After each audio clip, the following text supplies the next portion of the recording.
수커움교회 수요예배에 오신 여러분을 환영합니다. 수요일은 일주일의 한가운데 있는 요일이지요. 우리가 이렇게 함께 드리는 수요예배가 바쁜 일상 한가운데서 주님의 말씀을 기억하고 또 다시 한번 주님의 은혜를 감사하면서 찬양하는 그런 시간이 될 수 있기를 바랍니다. 6월 7일 수요일 수요예배는 먼저 묵도하심으로 마음을 정리하고 주님께 나아가는 시간을 갖겠습니다.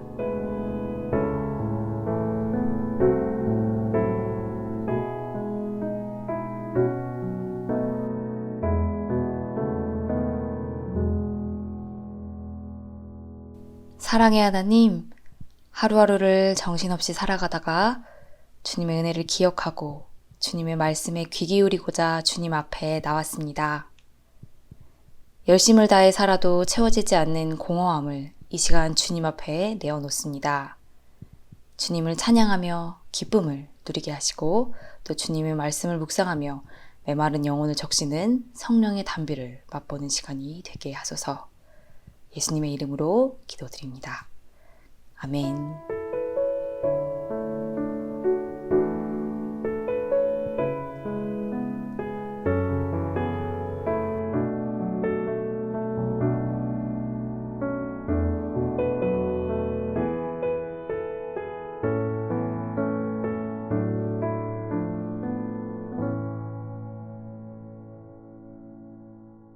다 함께 찬양하시겠습니다.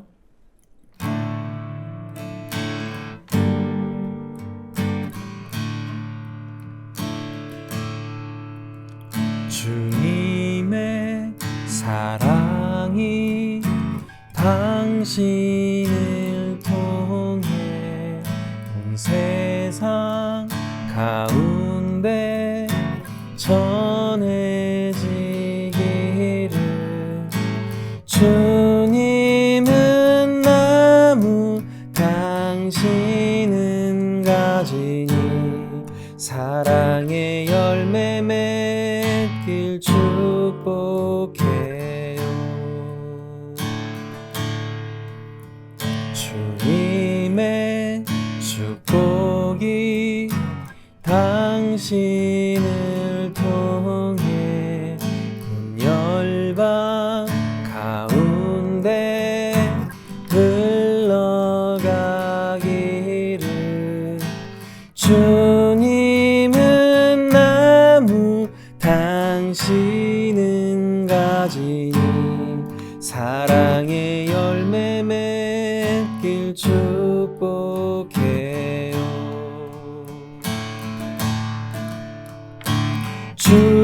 주님은 나무 당신은 가지니 사랑의 열매 맺길 축복해요.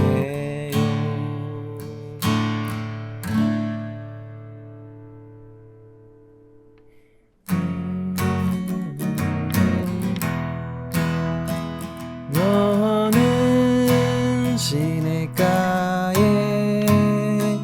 심은 나무라. 하나님의 사랑 안에 믿음 뿌리 내리고 주의 뜻대로 항상 사세요. 주의 시절을 쫓아 구원 열매 맺으면 주의 영화로운 길 너를 보하리니.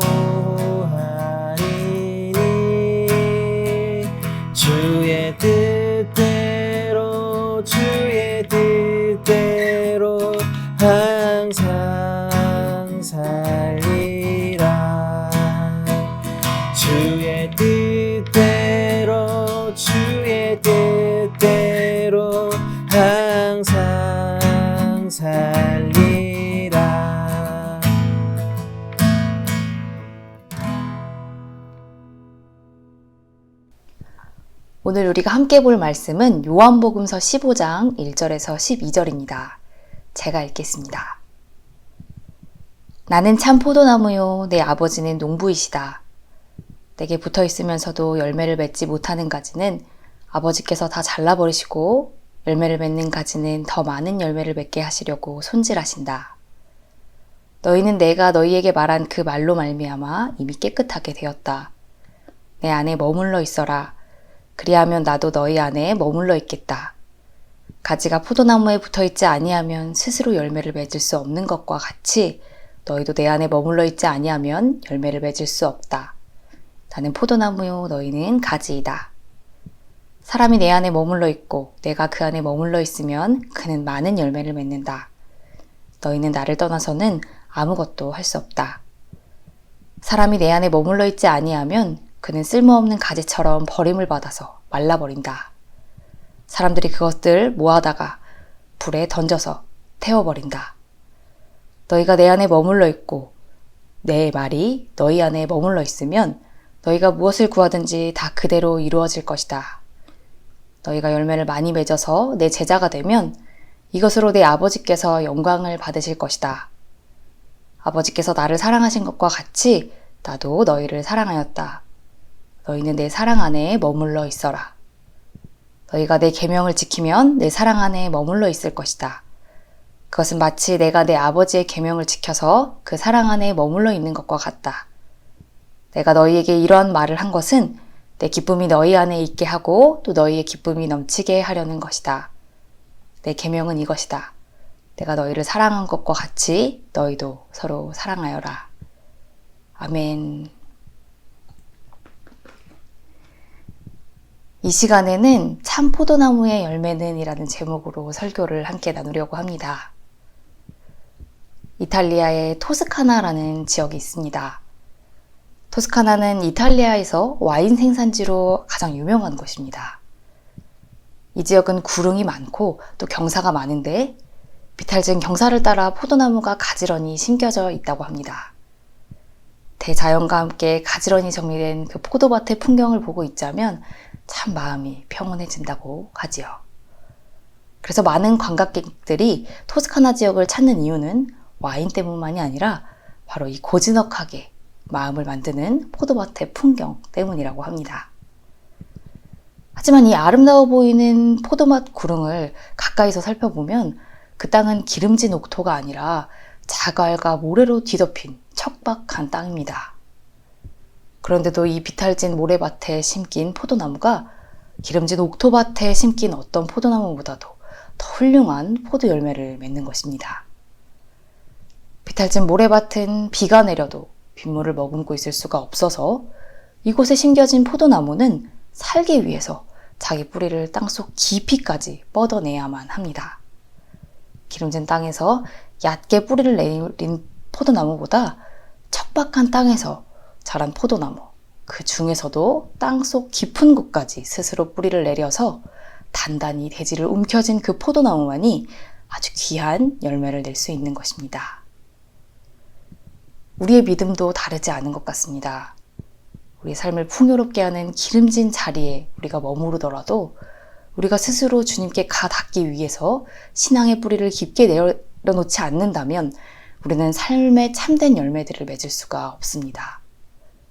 오늘 이 시간 우리가 함께 나누는 이 말씀이 우리가 척박한 삶의 자리에서도 주님께로 뿌리를 뻗어 우리의 근본이 되시는 주님을 단단히 움켜쥘 수 있게 하기를 바랍니다. 우리가 깊이 뿌리를 내려 주님을 단단히 붙들 수 있다면 우리는 척박한 삶 한가운데서도 귀한 믿음의 열매를 맺을 수 있게 될 것입니다.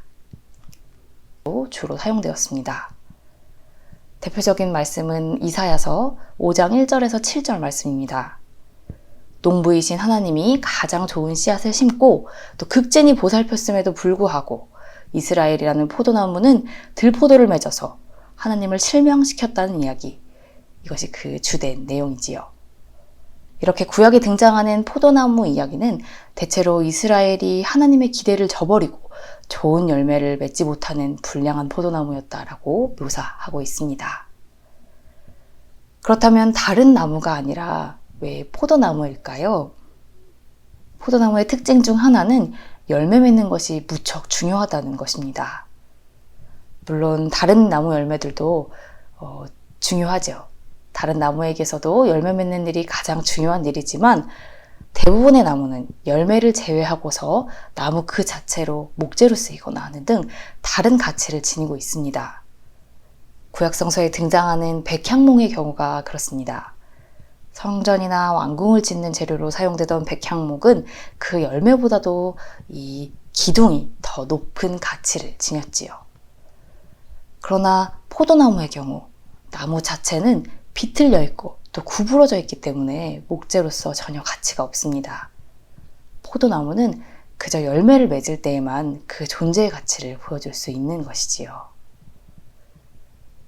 이스라엘은 열매가 가장 중요한 포도나무였지만 제대로 된 열매를 맺지 못했습니다. 그리고 그런 이스라엘을 대신해 이제 예수님께서 친히 포도나무가 되셨습니다.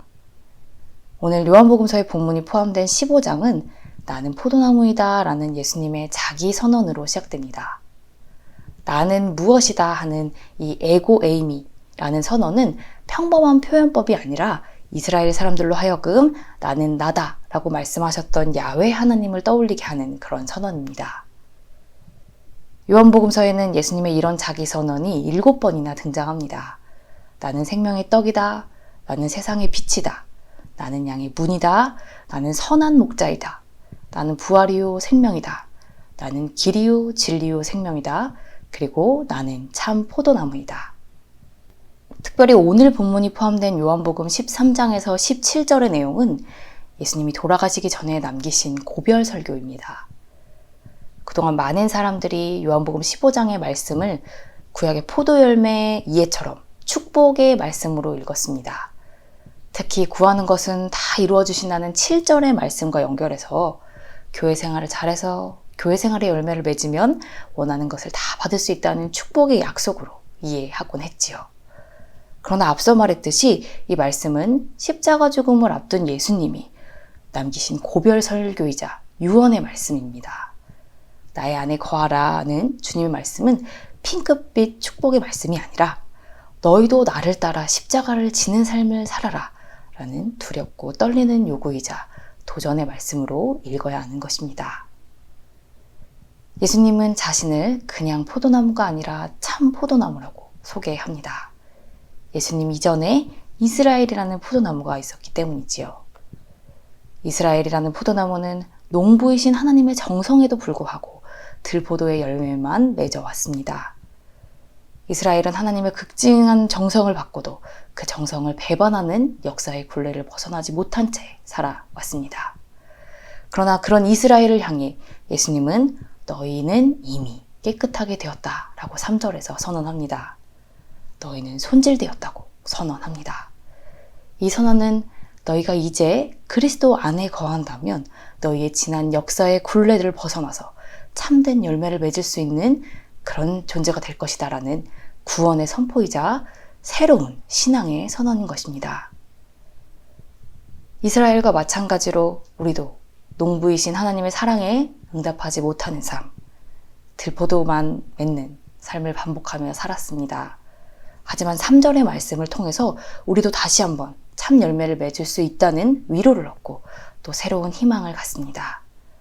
너희는 이미 깨끗하게 되었다라는 그 말씀을 힘입어서 우리도 지난 모습들과 작별할 수 있어야 합니다. 그리고 나서야 나의 안에 거하라 하는 4절의 말씀을 우리가 더욱더 붙들 수 있는 것입니다.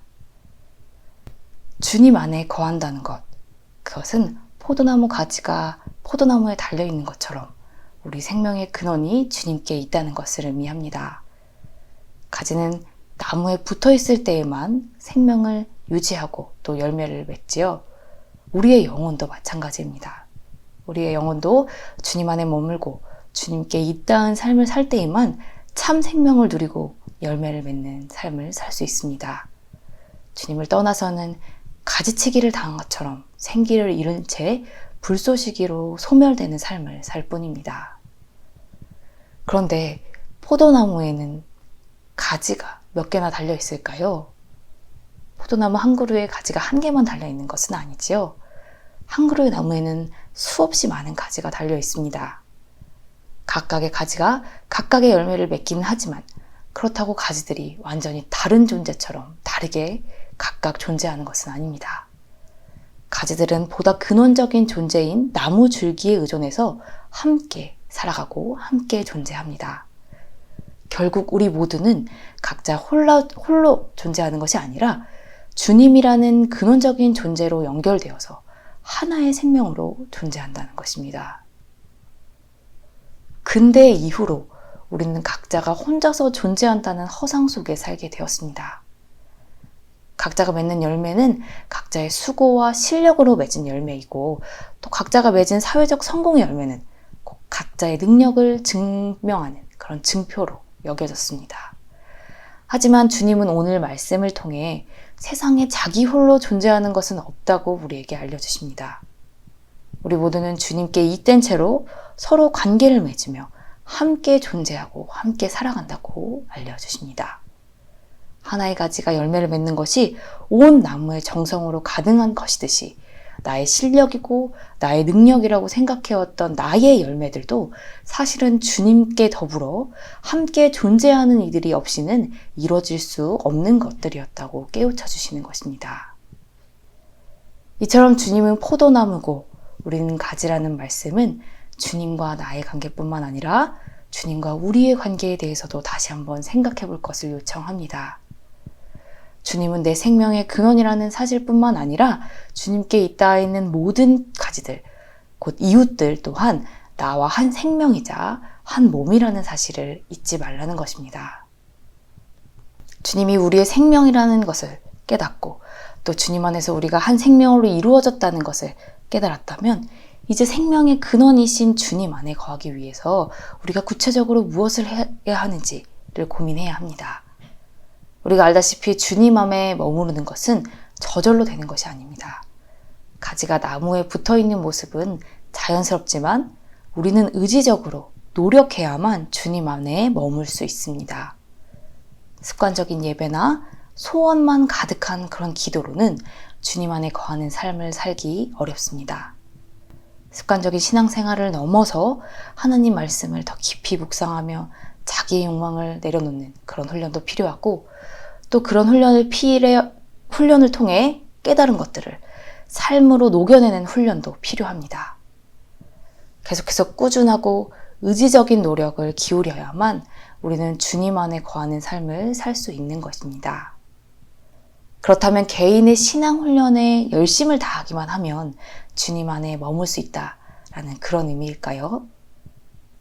오늘 요한복음서의 본문 뒤로 이어지는 말씀에는 주님의 계명을 지키는 것이 내 사랑 안에 머무는 것이다 라는 말씀이 나옵니다.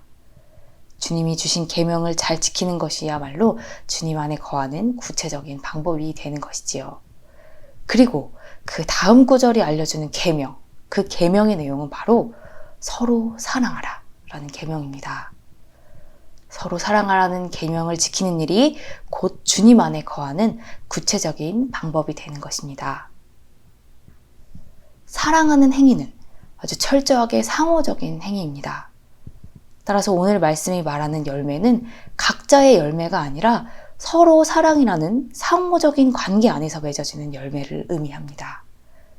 물론 우리가 신앙의 훈련을 통해서 맺은 열매라고 하는 것들이 인격적인 수양과 같은 개개인의 열매일 수도 있지만 그것 또한 서로 사랑이라는 계명 안에서 실현될 때만 주님 안에서 맺은 진정한 열매라고 할 수 있는 것입니다. 마지막으로 우리가 반드시 기억해야 할 것은 온 나무가 키워낸 열매는 바로 우리를 위한 것이 아니라 농부이신 하나님을 위한 것이라는 사실입니다. 우리가 주님 안에 거하면서 훈련을 통해 맺은 열매들, 그리고 서로 사랑하는 가운데 무르익은 그 열매들은 농부이신 하나님과 그의 나라를 위한 열매여야 합니다.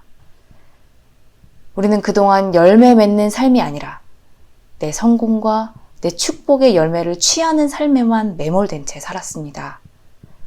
각자 할 수 있는 노력과 열심을 쏟아서 안락한 삶이라는 열매를 취하려고 노력했고 또 그 열매를 누리는 것만이 축복이라고 여겼습니다. 그러나 예수님은 오늘 말씀을 전하시고 나서 안락한 삶을 누리신 것이 아니라 이웃사랑의 절정인 십자가에서 고난을 당하시고 죽임을 당하셨습니다. 사랑하는 교우 여러분, 이제 우리가 열매를 취하는 삶이 아니라 하나님께 드릴 열매를 맺는 삶을 살 때입니다. 하나님의 사랑 안에 거하면서 서로의 십자가를 져주고 서로를 더욱더 깊이 사랑합시다. 우리가 하나님께 받은 사랑을 서로 사랑으로 살아낼 수 있을 때 우리는 주님의 계명을 잘 지켜내는 것이고 우리 존재의 참 의미를 깨닫게 될 것입니다. 그래서 이스라엘처럼 들포도가 아니라 참된 열매를 농부이신 하나님께 드릴 수 있을 것입니다. 함께 마치는 기도 드리겠습니다. 생명의 근원이신 하나님, 우리가 주님 안에 거할 때 비로소 우리는 존재의 이유를 찾고 참 열매를 맺는 삶을 살 수 있음을 고백합니다. 서로 사랑을 하는 계명을 따르는 삶이 곧 주님 안에 거하는 삶이라는 것을 잊지 않게 해주시고 서로 사랑의 절정인 십자가의 발자취를 따라 살면서 주님의 품을 떠나지 않는 우리들 되게 하옵소서.